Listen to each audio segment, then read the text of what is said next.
This is Dr. Rosie Kuhn, and this podcast series is called Spiritual Immersion, Taking the Plunge. And the intention of these podcasts, this series, is to support and empower you to be a little more daring and courageous in exploring who you are inside this experience, to listen to the voices inside, to look at what you're reading with more discernment, to say, what's the message here for me? To hear when you're listening to spiritual teachers or listening to me even, to say, what's this in here for me? What am I supposed to get from here? Or even in terms of life experiences or everyday occurrences where there's a teaching or a lesson that's right there with us that we don't want to look at or we want to avoid. I mentioned a couple podcasts ago, I have a new little fish tank with new fishes, and man, am I getting triggered by these little guys. And they're just being fish. They're just being these little baby shrimp. They're just being, and I'm getting triggered into all my stuff. And all that stuff is up for exploration so that I can heal the source of that stuff. And it's all possible. As Mr. Rogers would say, if it can be mentioned, it can be healed. If it can be spoken about, if it can be said out loud, it can be healed. And that's a good thing. That's a really good thing. So the point here is that we have all these lessons available to us all the time. And the degree to which we want to actually evolve ourselves spiritually and come to alignment and equanimity with our human spirit self, that's the degree to which we're going to start paying attention or pay attention to the next degree of intensity and devotion and dedication. So one of the things I've came across in my reading, I said this in the last podcast too, is in my reading in Oneness by Rasha, which is like my Bible. I've been working with it and studying it, and it's been an incredible voice of wisdom and spirit for 10 years for me at least. It talked about how we are continually trying to get validation,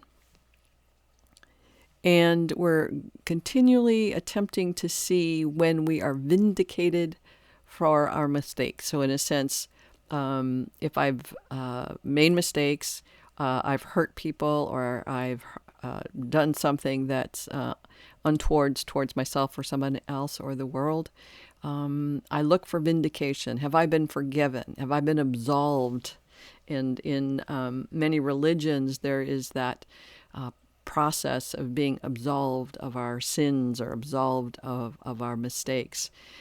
Absolution, confession, those kinds of things that are times where we go and say, hey, I want forgiveness. And we know that in the divine world, it's automatic. You're automatically forgiven. There's just, you're learning. You're in the learning process.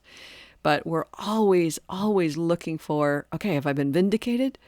How am I being validated for the good work that I'm doing? We're always looking for, have I been productive enough? Have I been successful enough? Have I done enough that my sins have been absolved, that I've been forgiven? We're always in the process of proving ourselves, our worth, or sometimes we're proving our disworth, our unworthiness. And we're always looking for that. And that's a honest to God, it is so unconscious, such an unconscious pattern that we don't even know we're doing it. But so many people, whether I'm working with executives, and I've worked with a lot of executives in corporate work, even if they're CFOs, they're some of the highest ranking people in the company or in the corporation, they're still trying to prove themselves. They're still trying to prove their worth. And as long as we're attempting to prove our worth, and get validation of our worth, or that we've arrived, or that we've been successful enough or productive enough, as long as we're trying to prove ourselves, we'll never get there. In a sense, we'll never, in the spirit, relationship with spirit, there is no proving. There's only love. There's no, if I do enough of this, if I do enough if I do enough, I'll get loved or I'll get whatever. That doesn't exist in the spirit world, in the spiritual principles. It doesn't exist there. There's no separation between you and the divine. Me and the divine, my dog and the divine, my fish and the divine. We're all one. There's no separation. But as long as I say I have to prove myself, it's like, stop.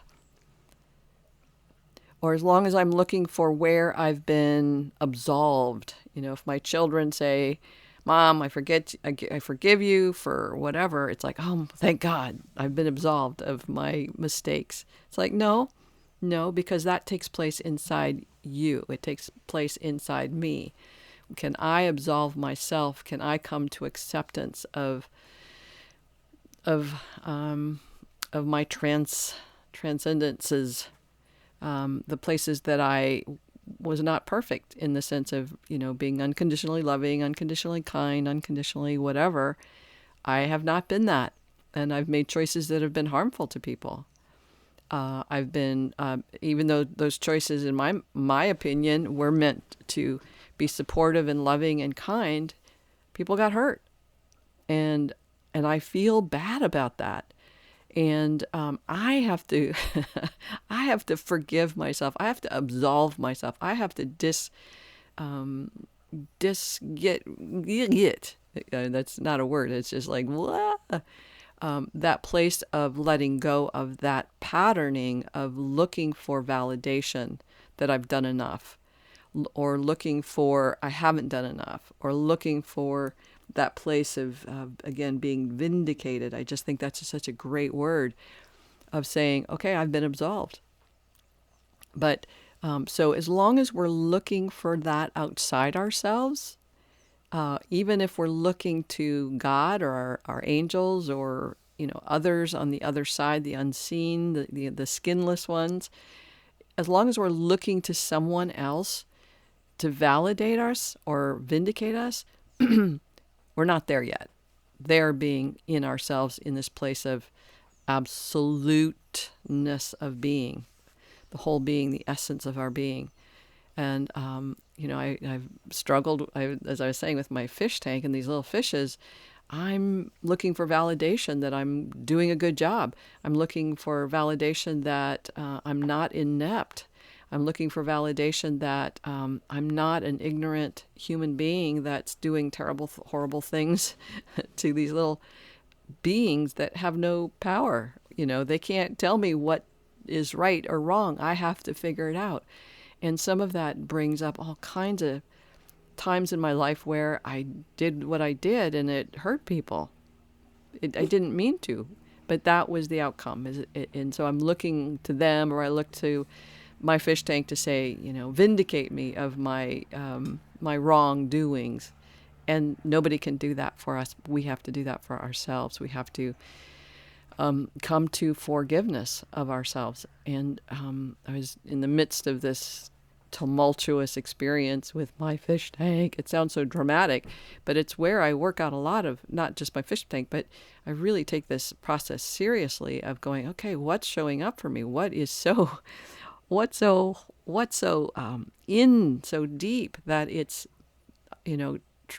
providing this huge opportunity of dealing with life and death issues, in a sense, with just this little tiny tank of fish. And it's really that place of, wow, this is really hard to forgive myself for being human. It's really hard to forgive myself for having hurt people, even though I didn't mean to. And it brought to mind and my heart, in a sense, that place of compassion where people have experiences where there are accidental deaths or things happened and there wasn't an intention to hurt, but somebody died, and this person is left with, it was my fault, or it's me that caused this. And being able to come to a place of peace with that is excruciating for me, and I imagine for anybody to say, what if I let myself off the hook here? What if I said, okay, I forgive you? What if I, and I go, I can't. And so I'm in the process of the discernment of that issue of how do I let go of mistakes? How do I let go of that rather than always looking outside myself to be absolved or to be validated? And it's a big practice. And it's a big practice that every single one of us is in. And you might look around and go, nobody else is doing that. What are you talking about? Just you and me. It's like, no, everybody is in it to one degree or another. And they're in it either consciously or unconsciously. But like I said, when I was working in the executive field of coaching, almost every one of my executive clients is trying to prove themselves worthy of the next level of whatever. And that's exhausting to live with when you're trying to prove yourself constantly. And so my fish tank is just that place I'm trying to prove something to myself, and it's crazy making. It's crazy making. And so I'm working it out, me in this fish tank. And some people do that with their children or their partners or their dog or their work or their money or whatever. We're all working it out on all these different levels of how do we come to a place of peace and equanimity and serenity to accept what I cannot change. I can't change that I don't know everything about fish tanks, to change that I'm powerless over this, and the courage to look at what can I change? What can I do differently? How can I look at this in a different way? And the wisdom to know the difference. Like, I don't know what to do. I don't know what to do. I just keep calling my fish tank guy and hope that he keeps listening and validating that I can keep trying, validating and saying, yeah, just stay in the game. Just stay in the game. And he's not validating me and like, yeah, you're doing a good job. It's just like, yeah, just keep doing it. See what shows up. And that's basically what I do with clients and support people that I support, is like, how do I keep them in the game of life, the game of knowing themselves at deeper and deeper levels. All right. I think that's pretty much it for today. If you have any questions, like I say, please don't hesitate to email me at rosie@theparadigmshifts.com. If you're interested in training with me, I train individuals on a one-to-one basis. And most of the people I train on a one-to-one basis have some form of practice working with people. And we just go from there in I help them develop the coaching skills that will be just another set of skills in their toolbox. So if that's something you're interested in, you'd like to talk to me about that, just email me at rosie@theparadigmshifts.com. All right, big hugs. Bye for now.